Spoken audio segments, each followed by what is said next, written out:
Assalamualaikum warahmatullahi wabarakatuh. Video ini merupakan materi pengganti ya kuliah pada mestinya tanggal 28 Mei kemarin, 28 Mei 2025. Saya mendapatkan tugas untuk menyampaikan materi instrumentasi yang biasa digunakan pada penelitian nutrisi makanan ternak, yaitu kromatografi. Oke, kromatografi itu merupakan metode sebenarnya atau alat untuk memisahkan atau separasi suatu campuran yang kompleks gitu ya, yang berdasarkan pada sifat fisiko-kimia dari campuran tersebut. Nah, metode ini pertama kali ditemukan atau discovered by peneliti Rusian Italian botanis ya pada tahun 1903. Nah, oleh Situas itu memberikan detail deskripsi dari proses kromatografi itu, di mana ada pemisahan yang didasarkan pada proses adsorpsi, jadi penempelan gitu ya, untuk memisahkan senyawa yang kompleks, yang kemudian disebut sebagai kromatografi. Atau sebenarnya itu adalah bahasa Greek yang berarti color writing. Oke, nah kromatografi itu sendiri pada prinsipnya atau dapat diklasifikasikan, dikelompokkan berdasarkan pada interaksi antar solutnya gitu ya, solut dan fase stasioner. Jadi pelarut dan fase stasioner yang ada di kolom, yang ada di matrik atau di tempat kromatografi ini.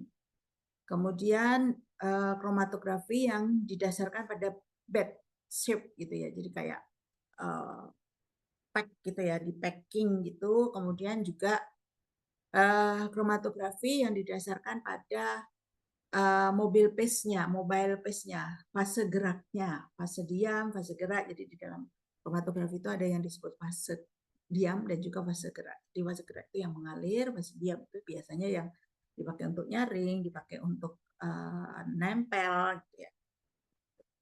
Nah, pada yang adsorpsi gitu ya, interaksi pada solut dan stasioner base, jadi pada solut, pelarut, dan interaksi antara yang terlarut dengan stasioner atau fase diamnya. Fase diamnya itu ada yang disebut sebagai kromatografi adsorpsi.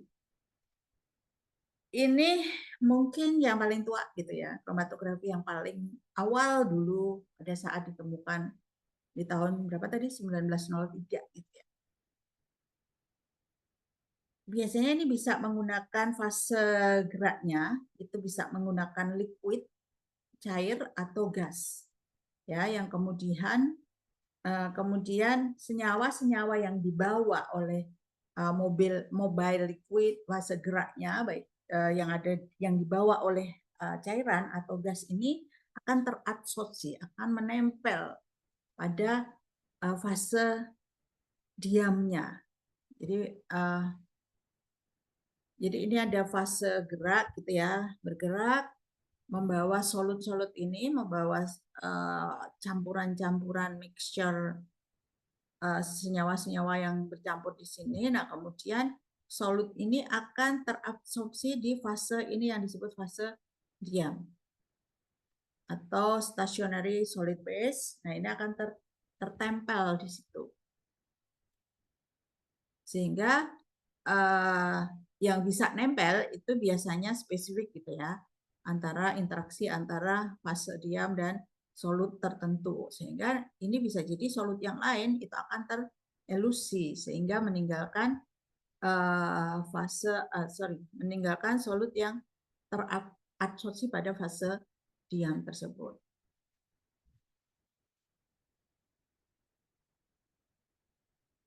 Contoh di sini misalnya pigmen tanaman itu yang dipisahkan dengan kalsium karbonat stasioner dengan fase diam kalsium karbonat dengan pelarutnya adalah hidrokarbon gitu ya. Jadi yang dialirkan fase cairnya itu adalah hidrokarbon, sedangkan fase diamnya atau stationary phase-nya adalah kalsium karbonat.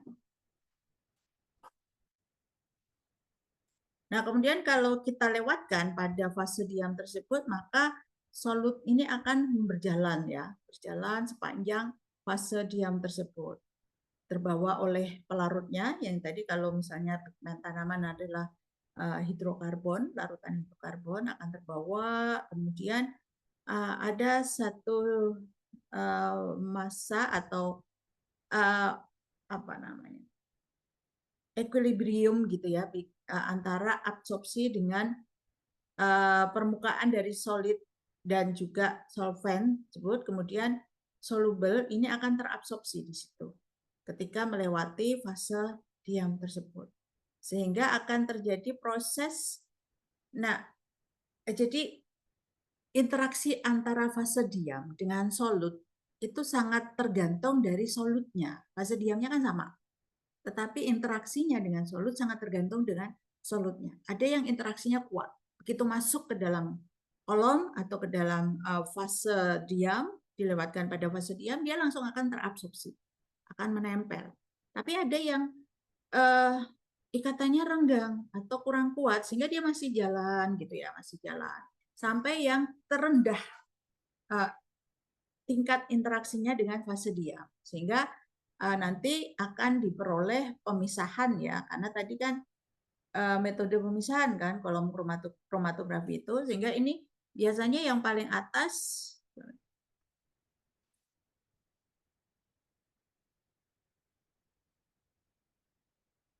ini yang paling atas gitu ya, ini yang paling kuat, jadi dia dialirkan. Di sini ada fase geraknya itu mengalir gitu ya, membawa solut gitu. Nah, ini yang teratas itu yang interaksinya kuat, kemudian yang paling bawah absorpsinya yang interaksinya lemah, sehingga dia masih bisa jalan. Nah, nanti di sini pemisahan ini bisa dilakukan di sini. Nah, liquid chromatografi itu masuk dalam sistem absorpsi ini. Itu menggunakan kolom yang mengandung silika gel atau alumina sebagai senyawa fase diam absorpsinya. Nah, solvent atau pelarut yang membawa senyawa yang akan kita pisahkan itu ditaruh di atas kolom ini gitu ya. Kemudian dia dialirkan, dielusi, flow, jadi mengalir gitu ya selama proses pemisahan ini. Itu adalah adsorpsi. Jadi ada proses reaksi antara fase diam dengan solut dengan senyawa yang akan dipisahkan. Ini contohnya ya partition. Kalau ini yang partition itu hampir sama dengan absorpsi juga. Ini adalah model lain gitu ya. Jadi solutnya sorry.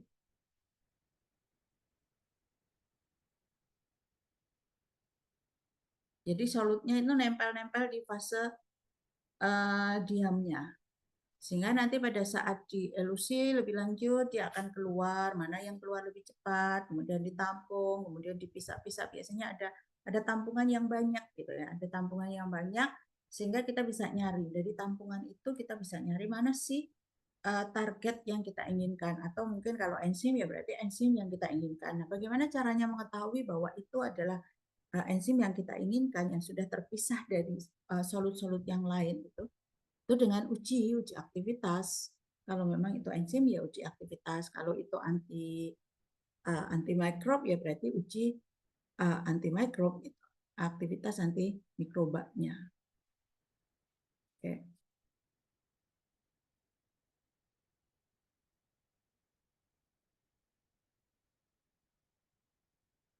Oke, kemudian juga fase diamnya itu bisa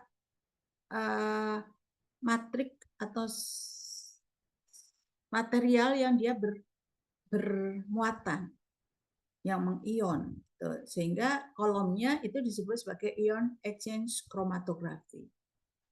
Nah, ini biasanya resin atau fase diamnya itu merupakan materi yang dia bisa terion.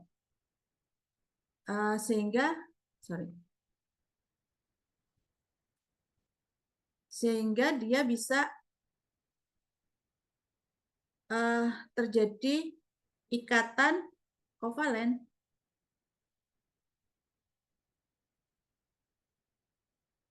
Ya, jadi terjadi ikatan kovalen. Jadi di sini ada muatan fase diamnya, dia bermuatan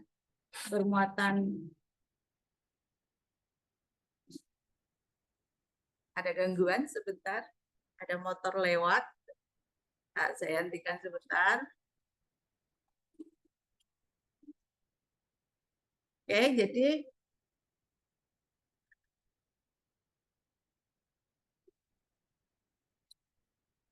fase diamnya ini bermuatan positif. Nah, sangat tergantung dari ini solutnya atau yang materi yang ingin kita pisahkan, misalnya protein, ya, yang bermuatan ada muatan negatifnya, sehingga yang interaksinya kuat pasti di awal kolom dia akan langsung berinteraksi dengan ion dari fase diam. Kemudian yang ikatannya agak lemah, dia akan terikat di tengah-tengah. Kemudian yang sangat lemah ikatannya, maka akan terikat di atau masih terbawa gitu ya, jalan. Mungkin nyenggol sedikit, tapi kemudian lepas lagi. Nah, setelah mereka sudah terikat, gitu ya, sudah terikat dengan fase diam, maka ini akan dielusi.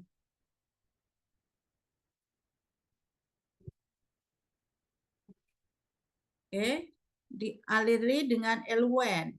Nah, maka yang lemah ikatannya dia akan lepas keluar dari kolom, kemudian ini kita bisa tampung. Nah, nampungnya sama ya, yang adsorpsi tadi bayi fisik juga bisa ditampung seperti itu. Jadi ditampung setiap 3 mili atau setiap 1 mili, sangat tergantung dari fasilitas yang kita miliki. Nah, kemudian ini diuji, mana sih enzim yang saya target atau mungkin senyawa bioaktif yang saya target itu ada di tabung yang mana. Sehingga kan tentu saja kalau di tabung yang nomor 4 ini, kita bisa mengeliminasi senyawa-senyawa solut-solut yang ada di tabung 1, 2, 3. Sehingga ini relatif lebih murni dibanding pada awal kita masukkan. Itu adalah prinsip dari kromatografi. Nah, bisa ion exchange, bisa adsorpsi, sangat tergantung fasilitas yang kita miliki atau senyawa yang akan kita pisahkan. Bagaimana kita memilih metode yang kita gunakan itu tergantung dari tujuan dan apa yang kita pisahkan, kemudian peralatan yang kita miliki. Ini sama ya, ini masih prinsip dari ion exchange, bisa jadi dia kation, bisa jadi anion. Kemudian ada yang pemisahan itu berdasarkan berat molekul. Jadi kayak pori-pori aja gitu ya, berdasarkan berat molekul. Nah, ini bisa dilihat di gambar gitu.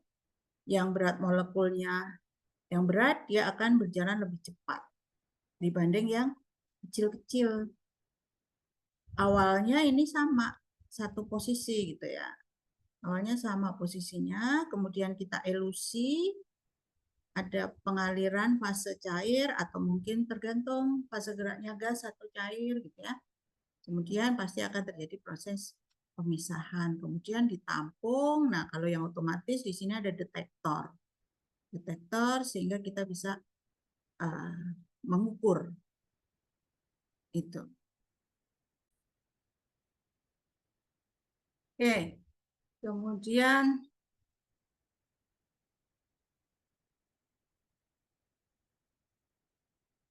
nah Yang kedua itu adalah kromatografi yang berdasarkan bed shape gitu ya, bed shape. Jadi ada kayak di sini ya, ini ada bed. Jadi ada termasuk tadi ion exchange juga bisa dikatakan begitu. Jadi kromatografi ya, yang atau sistem pemisahan di mana stationary base-nya itu dikemas di dalam cup, di dalam tabung gitu, di dalam tabung, di dalam kolom. Nah, itu yang berdasarkan pada bed shape-nya. Jadi dia mengisi keseluruhan volume dari kolom gitu ya. Nah,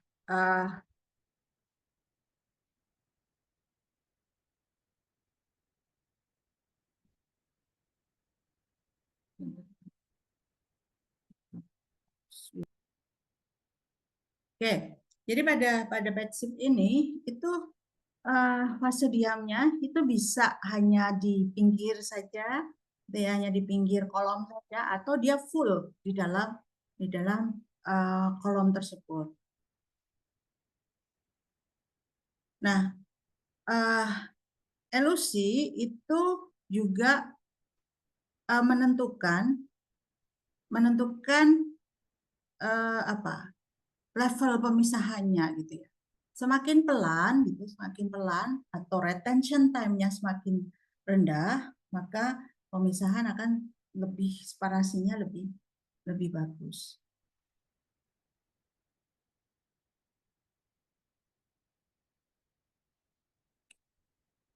Oke. Jadi coret-coretan tadi.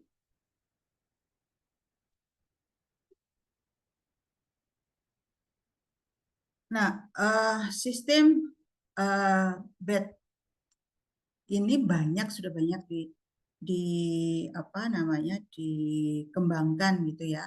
Nanti saudara bisa baca sendiri ini.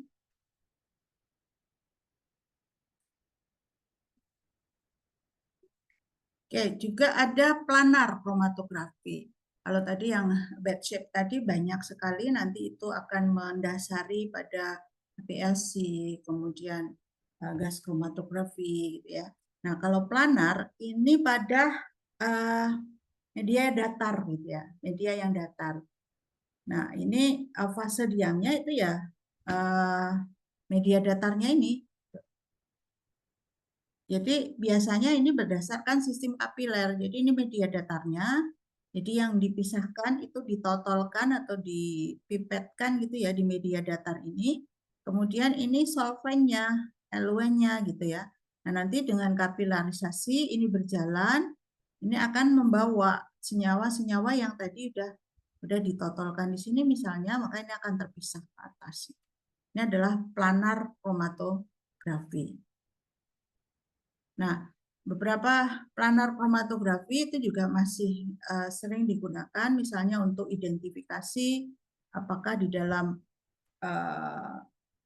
ekstrak tanaman kita itu ada saponin dan lain sebagainya, untuk kemudian baru diuji lanjut, uji kuantitatif. Ini kadangkala bisa kuantitatif dan semi kualitatif dengan melihat alat yang melihat intensitas warna yang ditimbulkan pada planar kromatografi ini. Nah, salah satu contoh planar kromatografi adalah paper kromatografi, yaitu dengan kertas gitu ya, kertas saring gitu, kertas khusus yang memang dipakai untuk kromatografi. Nah, ini bisa kita lihat di sini ya. Jadi ini ada satu chamber gitu. Kemudian ini ada kertas atau paper. Nah, sampel itu biasanya ditotolkan di sini. Ditotolkan di sini. Sorry. Di sini. Kemudian ini adalah pelarut. Nah, pelarutnya dibiarkan, dimasukkan ke dalam pelarut, nanti akan berjalan. Nah, dengan berjalannya pelarut ini, beberapa senyawa akan terbawa, akhirnya menjadi terpisah seperti ini. Nah, biasanya di akhir pada saat kita elusi atau ya pengaliran eluen ini atau pelarut itu tidak ada warna. Sehingga jadi ini pertama awalnya, kemudian setelah dielusi beberapa saat, dia akan narik ini pergerakan eluen ini akan terlihat. Kalau kita pakai kertas ini pergerakan eluennya sampai di sini. Nah, ini terlihat.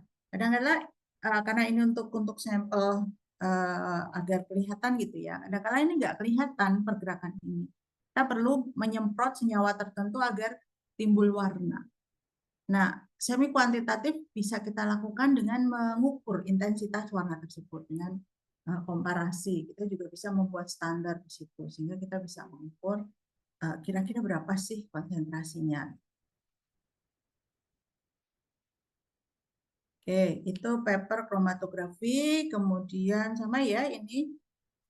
Nah, perpindahan atau relatifnya, perpindahan jauhnya berpindah itu bisa kita sebut sebagai RF, yaitu jauhnya berpindah komponen tadi dibandingkan dengan jauh perpindahan solvent, itu yang disebut sebagai RF. Ya, ini yang disebut sebagai RF. Jarak perpindahan senyawa dibanding jarak perpindahan solvent, itu yang disebut sebagai retention ratio.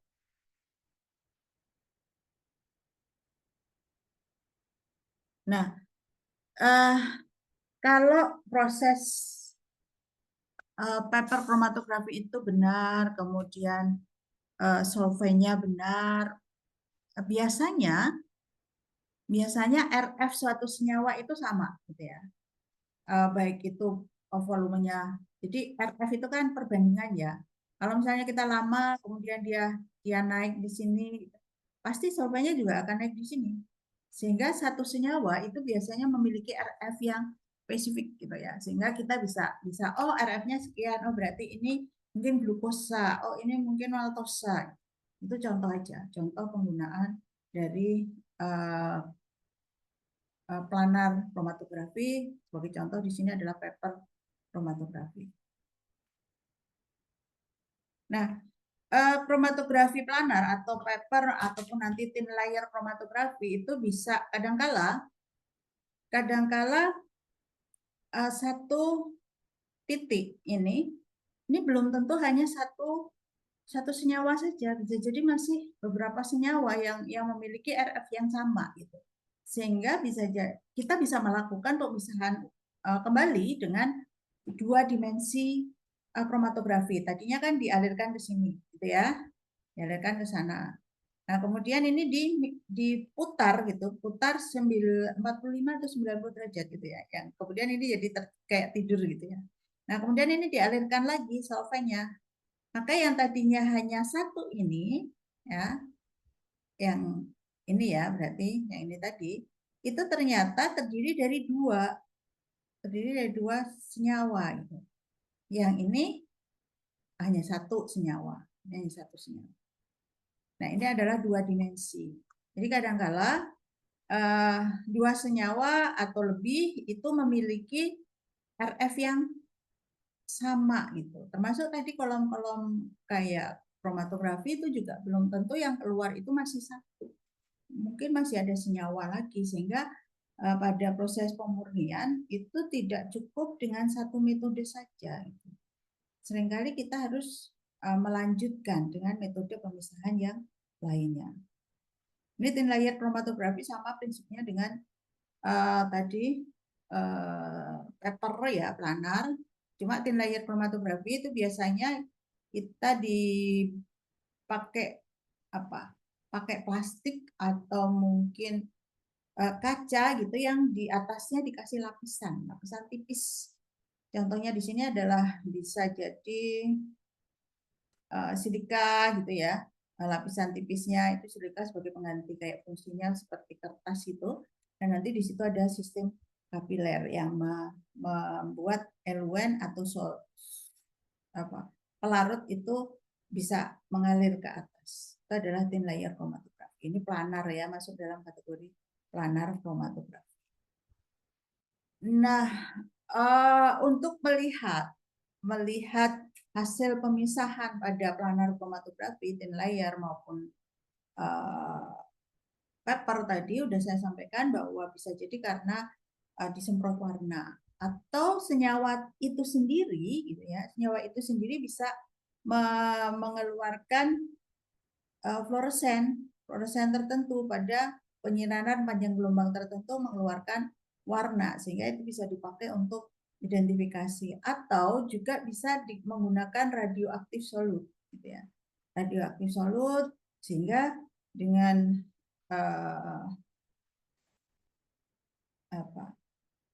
pembaca tertentu itu dengan detektor tertentu itu bisa terlihat. Ini yang radioaktif ya, radioaktif itu bisa terlihat. Kalau ini yang fluoresen untuk memvisualisasikan hasil dari pemisahan.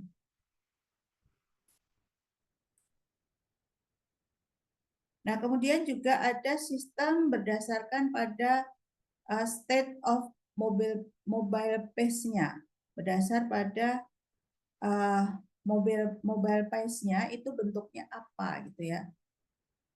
Ada yang gas, ada yang liquid, ada affinity.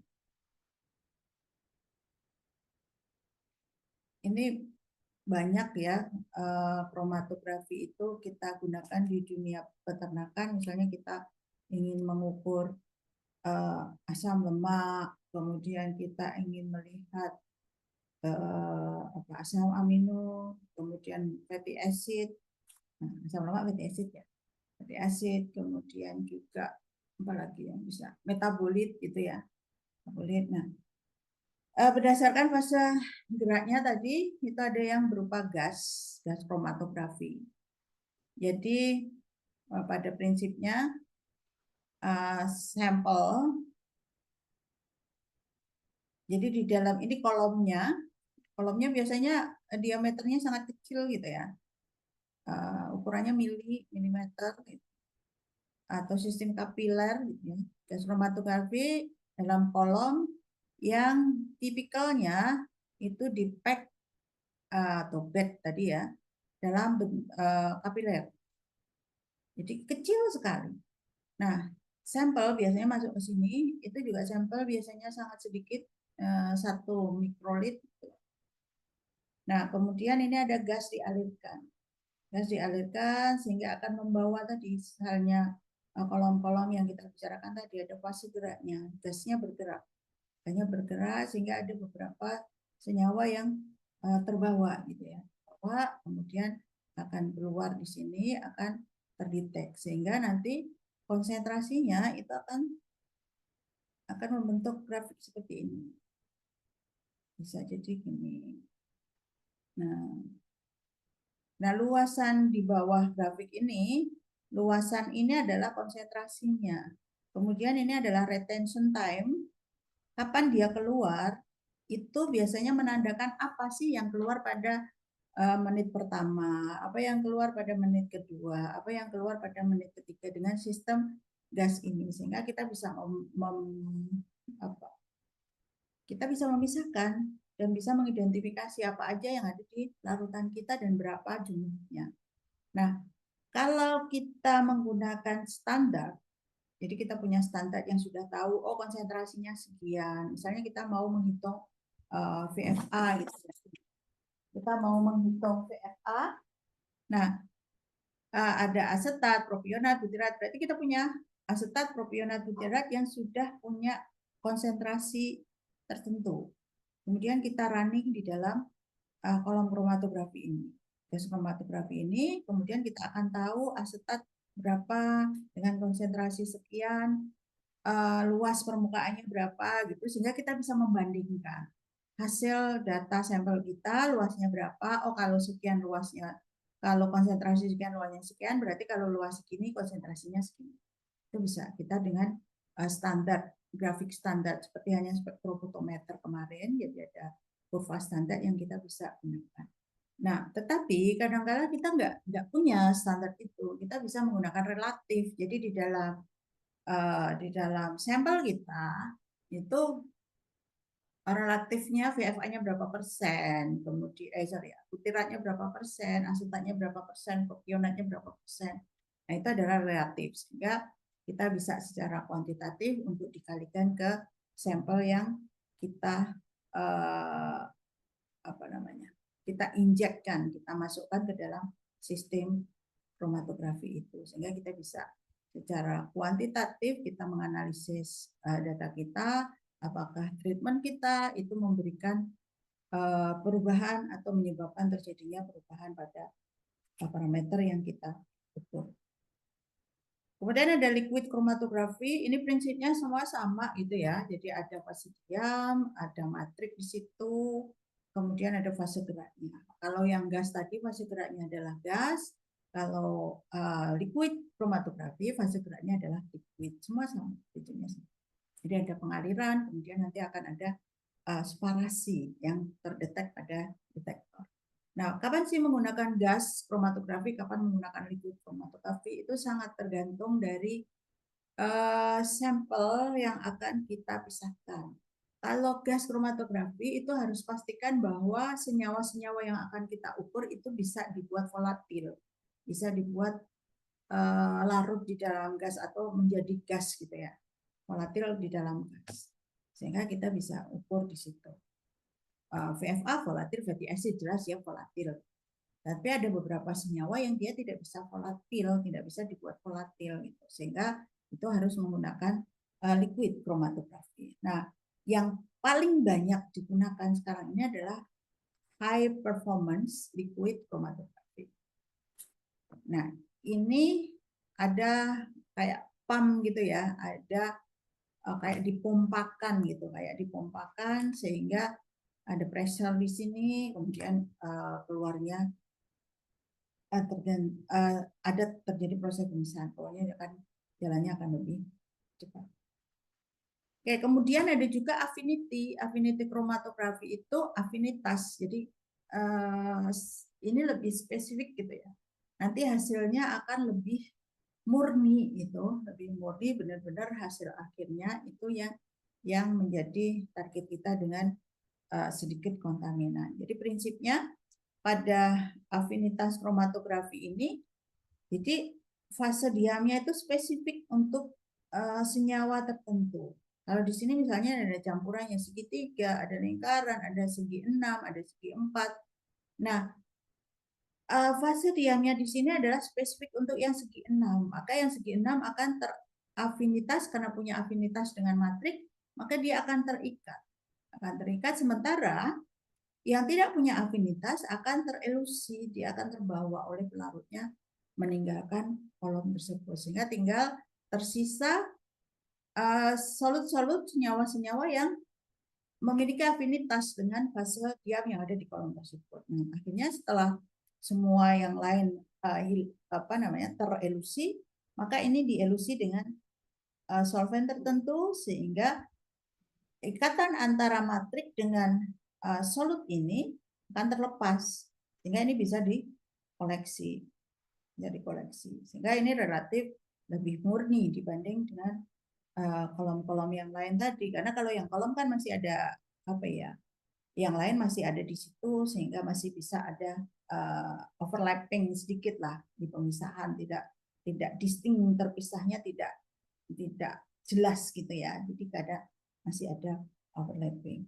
Nah, ini afinitas kromatografi. Jadi ini lebih spesifik lagi, bisa misalnya setelah ion exchange kromatografi, kita lanjutkan dengan afinitas kromatografi, sehingga pemurniannya akan menjadi lebih bagus. Nah, akhir-akhir ini juga banyak dilakukan tandem gitu ya, tandem kromatografi. Misalnya LC-MS, liquid kromatografi, dilanjutkan dengan mass spektro.